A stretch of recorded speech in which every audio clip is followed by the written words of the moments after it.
Hi everyone, this is Teresa at Owl's Nest Quilters, and today's demo is going to be on Brothers Candlewicking foot.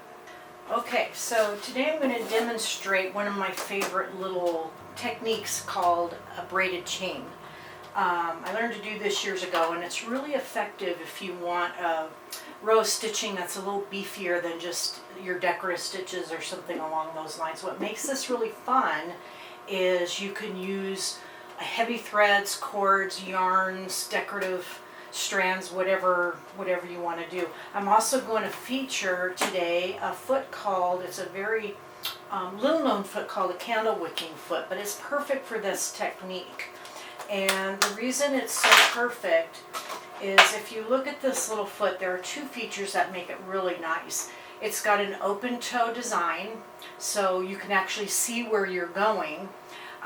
And it also has this channel cut out of the back, so if you are using heavier threads or yarns or things of that nature, they don't get caught under this foot. It's not a flat bottom that gets hung up on your heavier threads. So we're going to attach this foot to the machine. It uses the regular shank that goes on your machine, so your clip-on regular foot can come off and this can go on.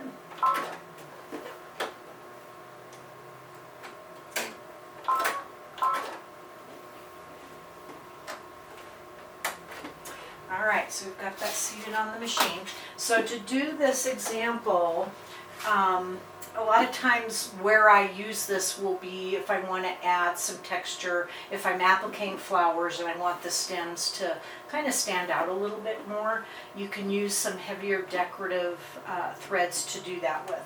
So the other thing that I want to feature in this video is a feature called needle down, foot up. So on a lot of these machines, what I want you to notice as we're stitching this example is that when I go to cross the threads like I'm going to show you, this machine can be programmed so that the needle stops in the down position and the foot stops in the up position. That's where we can create the braided chain effect for this example. So I'm going to select that feature, which if you have a machine that has it, it looks like this. It looks like what happens when you activate this. The needle is down, the foot is up. So it's a button that looks like this. It's the same button on all the machines. It just might be in a little different place on whichever machine you're using.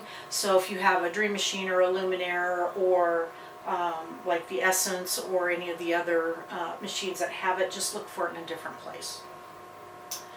Okay, so to start this, I'm going to start with a kind of a fun yarn that's a little on the hairy side, to show you what types of things you can use. So essentially the way I do this is I need whatever length I want this to be, I need twice that length of yarn. So if I want to go the distance of this particular piece of fabric, I'm going to want to cut off a piece that's twice the length that I need and a little bit more.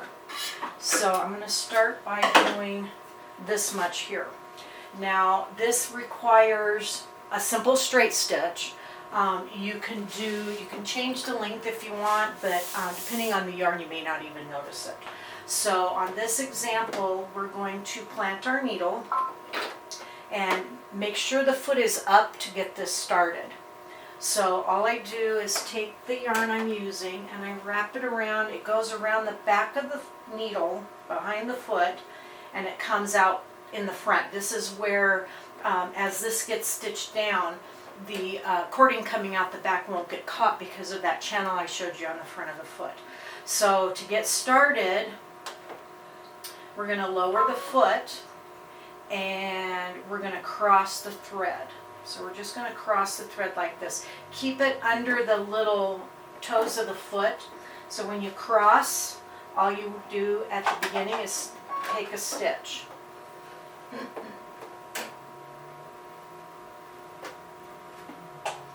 So if you tap your foot pedal once, it's going to take a full stitch and it's going to anchor that down. So from this point on, all you do is you cross your thread and you take a stitch. You cross your thread and you take a stitch.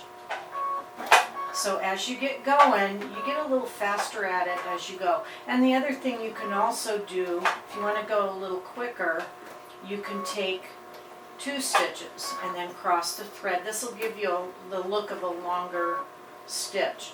So if you go 2, then you cross over. The crossover of the thread, the yarn, is going to cover that stitching up anyway. So if you take 2 stitches, sometimes even lengthening out the stitch length to 5 isn't quite long enough. So you can take 2, even 3 if you want, and then just keep crossing this over until when it starts coming out the back,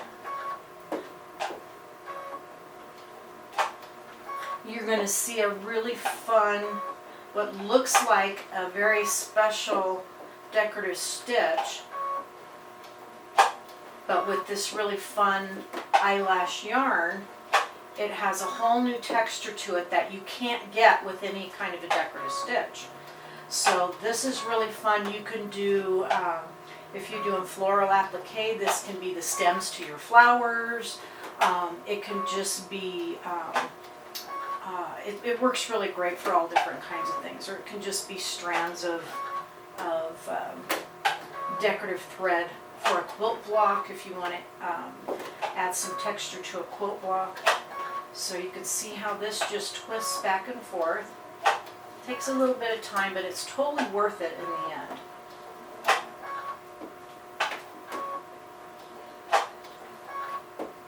So you can see there the example, it's coming out the back, and you have this really fun eyelashy, heavier corded look. You can't always do a heavy look like this with heavy threads. It can be a little difficult. It won't go through the needle, or you can't, if you're doing bobbin work, sometimes this fuzzy stuff gets caught in there and you can't get a good bobbin work design. So doing this braided chain is just a really fun, easy way to get that heavier look without a whole lot of effort. And there's no special thread. I like the Candlewicking foot because of its features of the open toe and the channel underneath. So it makes it perfect for this type of a technique. And we can twist and turn and give it a fun little angle. I've also used this technique to put a border around a quilt label, if you want to do something fun for a quilt label. Just whatever your imagination tells you to do with it, you have all kinds of fun things.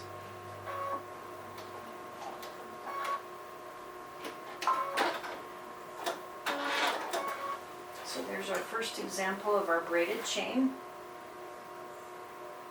So these ends can be buried through to the back if you like, and then tie them off. With a large eye embroidery needle, you can actually do that with this. Otherwise, you can do a tight stitch right there, maybe a zigzag, and then trim them off close to the end. These ends you won't have to worry about. They're kind of folded, and they look like they're finished anyway. So those ends can be finished off those 2 ways.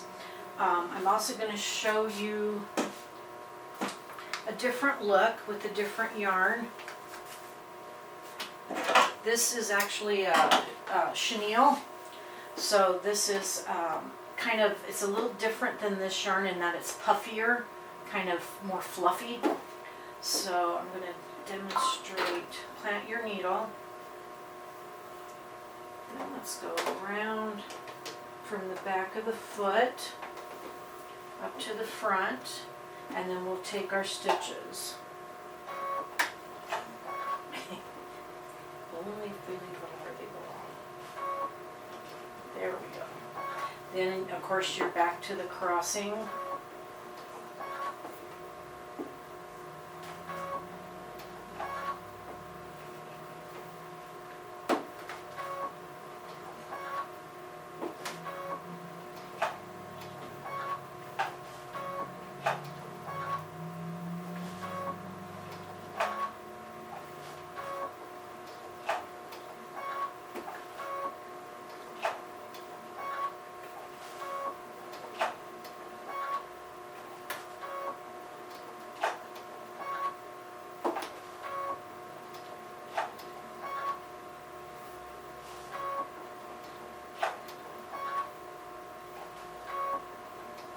Actually looks like a caterpillar. The chenille yarn's fun to use. It's got a lot of texture to it and fluffiness without being really super heavy. Very lightweight and makes a really neat chain.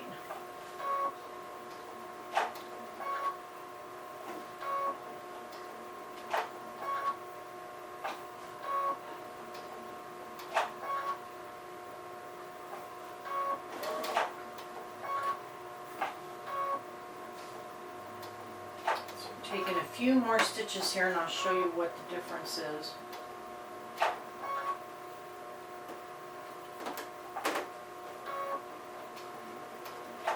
If you want to take a few more, it just gives the yarn a longer look.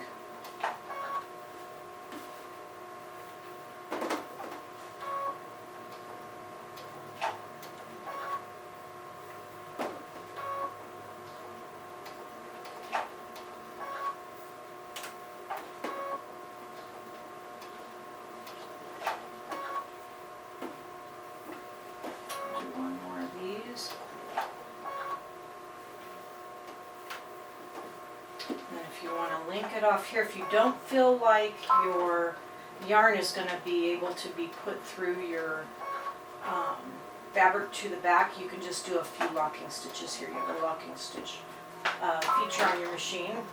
So just a quick look at, you can see here I used like one stitch and twisted after each stitch, and then I started slowly lengthening those out.